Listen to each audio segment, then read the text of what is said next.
Qadrdonlarim, yangi pechkam testdan o'tdi. Xullas, rovna 27 minutda 20 litr suvni qaynatib beryapti. Xullas mana o'sha tomchini ko'ryapsizlar mana.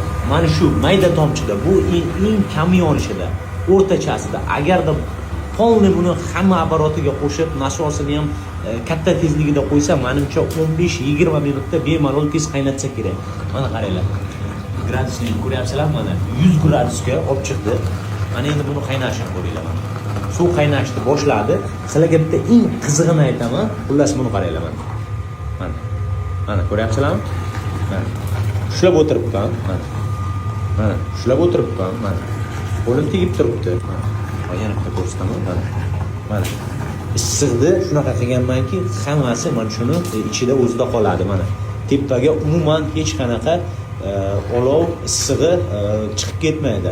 Tashqaridan ham unaqa qora tutun chiqmaydi. Mana ko'ryapsizlarmi? Mana qo'limda tegirib o'tiribman. Ana endi sizlarga bitta narsani ko'rsataman.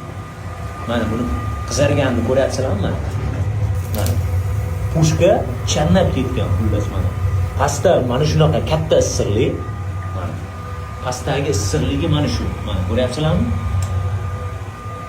Tepasida hech qanaqa issiqlik yo'q. Xullas ertaga buni narxini bitta hisoblab aytib beraman. Kimga qilgan ishim yoqayotgan bo'lsa, like, podpiska bosib qo'yasizlar. Sog' bo'linglar, omon bo'linglar.